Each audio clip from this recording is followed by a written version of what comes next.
Praise God for this opportunity na makabati sa inyo ng magandang tanghali. Konting smile sapagkat medyo mabigat ang haharapin natin today at mga susunod na araw. Bakit po? Talagang lahat ay ginagawa para hindi matuloy ang sunod-sunod na mga hearing kung saan ay ang katotohanan at buong katotohanan ay lalabas. So, may mga lilinawin lang ako, no? Tomorrow, yung Blue Ribbon Committee. And ang balak talaga ay agawin ang mga committees. Kaya kung sila ay nag-walk out, kami naman ay gumamit din ng parliamentary tool na hindi magkaroon ng quorum para nga maprotektahan ang katotohanan. Sa Friday ay meron din schedule po ang ating kasama sa Senate na talagang parating aral, parating ready at grabe po ang wisdom sa batas tungkol naman po sa DOJ at NBI yung nangyari sa Senate ng May 11 at May 13. Gusto ko lang linawin po kasi kung tama yung reports na nabasa ko hanggang Malacanang, may mga bills daw na importante ang uplift, paano daw matitake up yun kung walang sesyon. I'd like to confirm that at least twice pinaabot namin sa Malacanang. Pag ready yung bills nila, anytime kami. In fact, may LEDAC dapat 2 weeks ago. Tinawagan pa ako ng head ng LEDAC kung tuloy. Sinabi ko, anytime. Sila pong hindi nagtuloy. And then there was one more conversation where sinabi nila hindi pa handa yung mga bills na ilalabas nila. And assuming may bills po sila, sa committee po muna lalabas yon. So, ito lang ay confirmation na ang pinararating sa Malacanang at pinaparating sa ating Pangulo ay mga maling impormasyon. So, we had a light meal dahil napakarami naming meeting, pero I'm asking you for prayers, not just for the 13, also for the 11, not just for the Senate, but for the country. There are times in history where we're in a crossroad.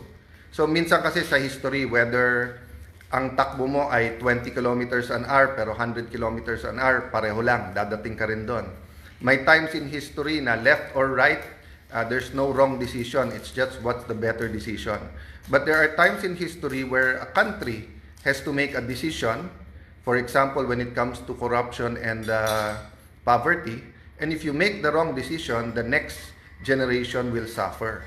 So it starts with your personal decision, then it becomes a group's personal decision, katulad ng grupo ng 13. Then it becomes an institutional, a community decision. Then it becomes the decision of a nation. So as of yesterday, di ba, ang hinihingi pa lang naman namin, give the truth a chance.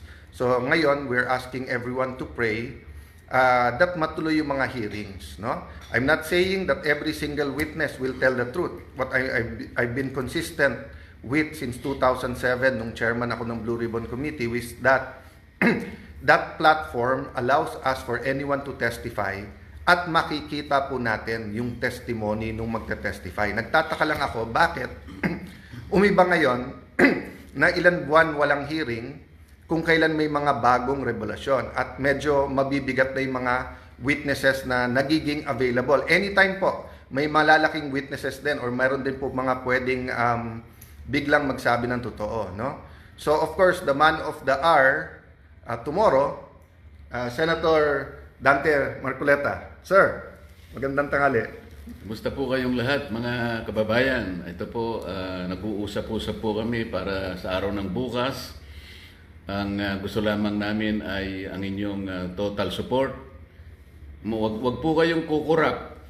Baka ito na po ang pinakahuling pagkakataon na ang katotohanan, ang katwiran ay mananaig. Kagaya po na sinabi ni SP Alan, lahat po ay gagawin nila para patuloy na pagtakpan ang isang issue na kayong lahat ay may kinalaman sapagkat pera po ninyo ang ninakaw nila. Kaya sinabi ko po, huwag kayong kukurap. Ang gagawin namin bukas will define the direction of this country kung saan tayo papunta.